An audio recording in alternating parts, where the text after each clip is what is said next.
Você conhece a história de Jesus? Aquele 100% Deus e 100% homem. Ele nasceu quando a terra estava em trevas e não havia esperança. Deus veio à terra, mas para servir. Vamos juntos embarcar na história da pessoa mais conhecida de toda a humanidade. Muito antes de Jesus nascer, o povo de Israel vivia à espera de algo grandioso. Uma promessa que atravessava séculos. 700 anos antes de Jesus nascer, Isaías nos deixou duas profecias. Na primeira disse: a virgem ficará grávida e terá um filho, e o chamarão Emanuel, que significa Deus conosco. E na segunda: um menino nos nasceu, um filho nos foi dado, e ele será chamado de Maravilhoso Conselheiro, Deus Poderoso, Pai Eterno, Príncipe da Paz. Zacarias, outro profeta, 520 anos antes de Jesus, profetizou: alegre-se muito, o seu rei está vindo, justo, vitorioso e humilde, montado num jumentinho. Essas promessas mantinham a esperança de um povo que já havia perdido sua liberdade. O povo de Israel foi conquistado, humilhado, dividido. Primeiro pelos assírios, depois pelos babilônios e mais tarde pelos persas, pelos gregos. Agora era Roma que governava com mãos de ferro. Não havia rei em Israel. O templo já não era o mesmo. E o silêncio de Deus durava séculos. Mas mesmo assim, os fiéis continuavam esperando. Esperavam pelo prometido rei, o descendente de Davi, por justiça e por restauração. Esperavam por alguém que traria a luz e devolveria a paz. E então, no tempo certo, Deus começou a mover os céus para cumprir o que havia prometido. E então, tudo começou a se cumprir. O anjo Gabriel apareceu a Maria, uma jovem virgem e humilde, e disse a ela: você terá um filho. Ele se chamará Jesus e será o Filho de Deus. Deus lhe dará o trono de seu antepassado Davi. Seu reino jamais terá fim. Maria ficou surpresa, mas respondeu com fé: sou serva do Senhor. Que aconteça comigo tudo o que foi dito a meu respeito. José, seu noivo, que era descendente de Davi, também teve um sonho com um anjo. Ele foi instruído a dar à criança o nome de Jesus e a não ter medo ou receio em receber Maria como esposa, pois a criança dentro dela foi concebida pelo Espírito Santo. Meses depois, logo antes de Jesus nascer, Maria e José tiveram de viajar até Belém para um recenseamento, enfrentando uma longa jornada. Belém estava cheia de visitantes, e como não havia lugar para eles nos hotéis da época, eles tiveram de se hospedar em um estábulo. E foi ali que Jesus nasceu, em um estábulo, cercado por animais, e foi colocado em uma manjedoura. O Criador e Salvador do mundo veio ao mundo com simplicidade. Naquela noite, o céu brilhou com uma estrela especial. Os pastores que estavam nos campos foram avisados por anjos. Hoje, em Belém, a cidade de Davi, nasceu o Salvador. Eles correram para ver o recém-nascido. Chegaram ao estábulo e se ajoelharam diante do bebê. Seus corações estavam cheios de alegria.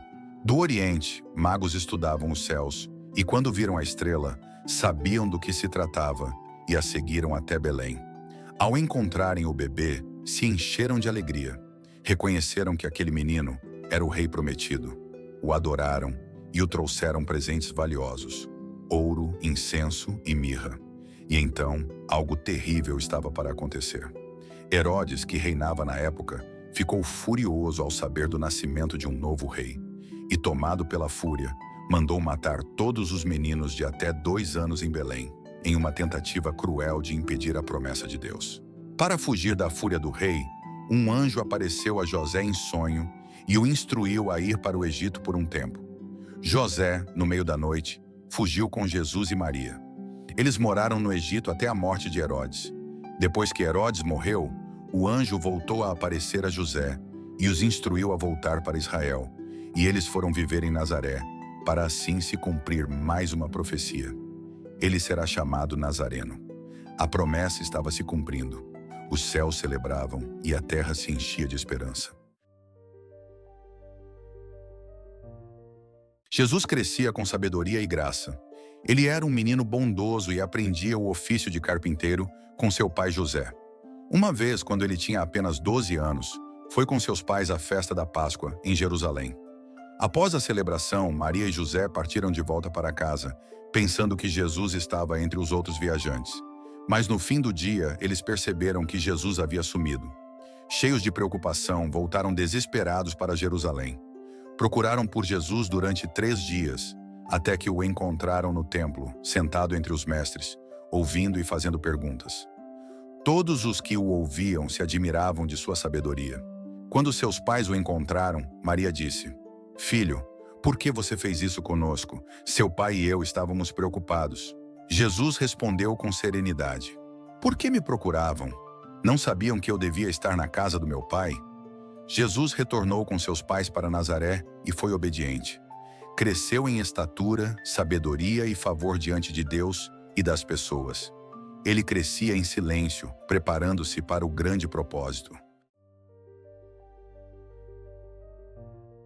Muitos anos depois, João Batista pregava no deserto e batizava no Rio Jordão. Multidões vinham ouvi-lo e confessar seus pecados. João dizia: "Arrependam-se, pois o reino dos céus está próximo. Depois de mim, virá alguém mais poderoso que eu, alguém muito superior. Eu não sou digno nem de carregar as sandálias dele. Ele os batizará com o Espírito Santo e com fogo." João usava roupas de pelos de camelo, comia gafanhotos e mel silvestre. João era a voz que clamava no deserto, preparando o caminho para o Senhor Jesus, como foi profetizado por Isaías. Certo dia, Jesus veio até ele para ser batizado. João, reconhecendo quem era Jesus, disse: "Eu é que preciso ser batizado por você." Mas Jesus insistiu: "É necessário que seja assim, pois devemos fazer tudo o que Deus requer." E João aceitou batizá-lo. Quando Jesus saiu da água, o céu se abriu. O Espírito Santo desceu como uma pomba, repousando sobre Jesus. Uma voz do céu disse: "Este é meu filho amado, que me dá grande alegria." Foi um momento divino. As pessoas ao redor ficaram em silêncio, sentindo que estavam diante de algo sagrado. Era o início público do ministério de Jesus. A partir daquele dia, sua missão se tornaria visível para todos. O Cordeiro de Deus estava pronto para tirar o pecado do mundo. Logo após seu batismo, Jesus foi conduzido pelo Espírito Santo ao deserto. Ali passou 40 dias e 40 noites em jejum. O calor era intenso durante o dia e as noites frias. Não havia ninguém por perto. Era um tempo de preparação, silêncio e oração. No final dos 40 dias, quando Jesus estava fisicamente enfraquecido e com fome, Satanás se aproximou para tentar desviá-lo de sua missão. Primeiro sugeriu que transformasse pedras em pão, mas Jesus respondeu: "Uma pessoa não vive só de pão, mas de toda a palavra que vem da boca de Deus." Depois o levou ao ponto mais alto do templo em Jerusalém e desafiou: "Se você é o Filho de Deus, salte daqui." Jesus respondeu: "As Escrituras também dizem: não ponha à prova o Senhor, seu Deus." Por fim, mostrou todos os reinos do mundo e disse: "Eu lhe darei tudo isto, basta ajoelhar-se e adorar-me." Mas Jesus respondeu: "Saia daqui, Satanás, pois as Escrituras dizem: adore o Senhor, seu Deus, e sirva somente a Ele." Então o tentador se afastou, e anjos vieram e o serviram. Jesus havia vencido não apenas a fome e a solidão, mas também as tentações mais sutis. Esse momento no deserto revelou sua força espiritual, seu domínio próprio e sua total dependência de Deus. Era o início de uma jornada marcada por entrega, coragem e fé. Com o coração cheio de compaixão, Jesus começou a ir pelas cidades e vilarejos, fazendo muitos milagres. Numa montanha, ele alimentou mais de 5.000 pessoas com apenas 5 pães e 2 peixes. Todos comeram e ainda sobraram cestos cheios. Em Jerusalém, curou um cego de nascença, colocando lama feita com terra e saliva nos olhos dele, e mandando que ele lavasse os olhos no tanque de Siloé. Ao obedecer, o homem passou a enxergar. Em Cafarnaum, um paralítico foi baixado pelo telhado de uma casa lotada. E Jesus não apenas o curou, mas também perdoou seus pecados, escandalizando os religiosos que pensavam: isso é blasfêmia, porque somente Deus pode perdoar pecados. Ele também libertou muitas pessoas atormentadas por espíritos malignos. Um dos casos mais marcantes foi o do gadareno, que vivia entre os sepulcros. Após o encontro com Jesus, ele foi liberto e transformado. Na Galileia, Jesus acalmou uma tempestade com uma simples ordem: acalma-te, vento. Ali também andou sobre as águas até os discípulos em meio a uma tempestade. Pedro, ao vê-lo, também caminhou, mas afundou por duvidar, e Jesus o salvou com a mão estendida. Cada milagre era um sinal do reino de Deus chegando à terra. Jesus não buscava aplausos, mas restaurar vidas e revelar o amor do Pai. As multidões se maravilhavam e seguiam-no por onde quer que fosse. Esperavam ouvir suas palavras e ver com os próprios olhos o que ele podia fazer. Mas Jesus não veio apenas fazer milagres. Ele veio também ensinar sobre o amor, o perdão e o reino de Deus. Ele ensinava com autoridade, mas também com ternura. Usava histórias simples, como parábolas, para explicar verdades profundas. Na parábola do bom samaritano, ele ensinou que o próximo é aquele que ajuda, não importando quem a pessoa seja ou de onde ela venha. Na história da ovelha perdida, mostrou que Deus se importa com cada um de seus filhos, deixando 99 ovelhas em casa para ir buscar uma que está perdida. E na do filho pródigo, revelou um pai que perdoa o filho que o abandona e o acolhe de volta de braços abertos.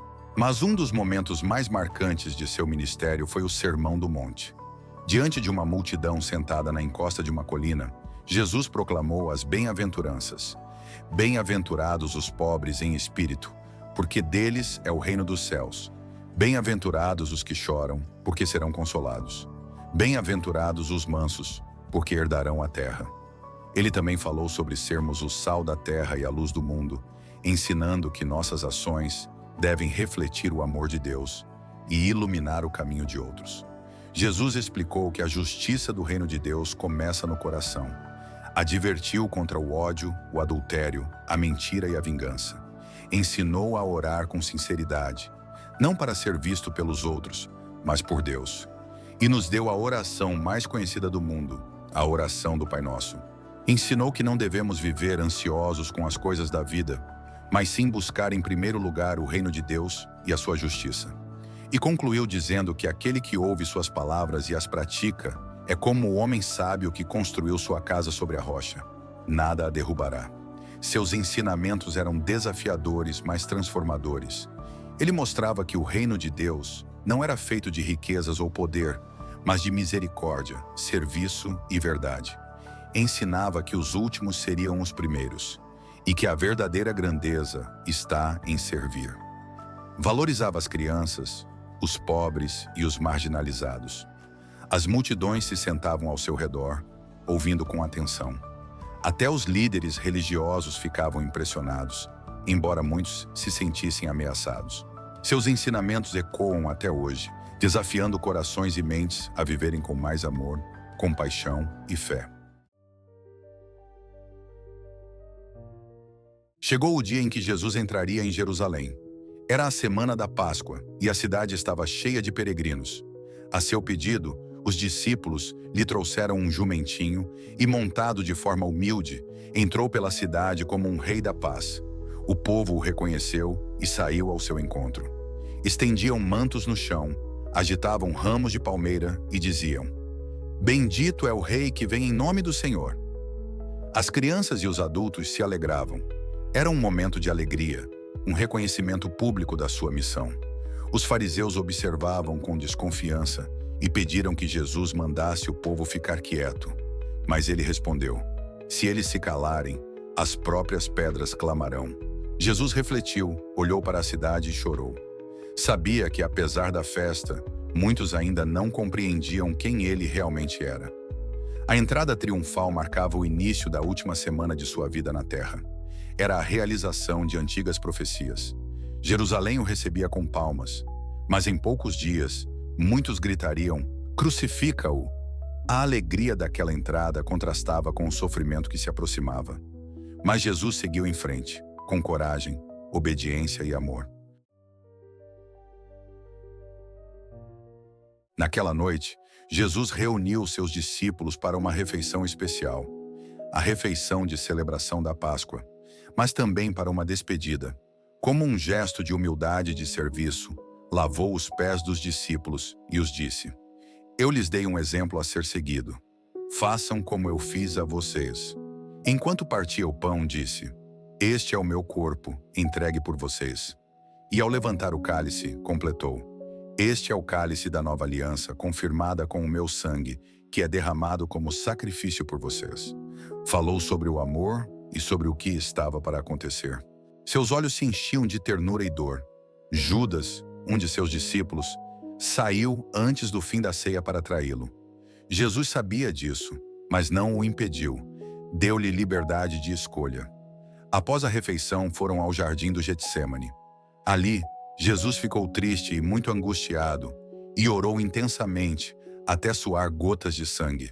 Pedia ao Pai força, mas se rendeu dizendo: Seja feita a tua vontade. Então chegaram os soldados, liderados por Judas. Com um beijo, o traidor identificou Jesus. Os discípulos tentaram o defender, mas Jesus não permitiu. Ele foi levado, preso como criminoso, embora não tivesse cometido nenhum mal. Seus amigos fugiram. Estava só. Naquela noite, a cruz começava a ser preparada. Mas a história de Jesus não acaba aqui. No próximo vídeo, veremos o profundo amor de Deus pela sua criação. Afinal, que ato de amor pode ser maior do que dar a vida por alguém que você ama? Este é o amor que venceu a morte para sempre.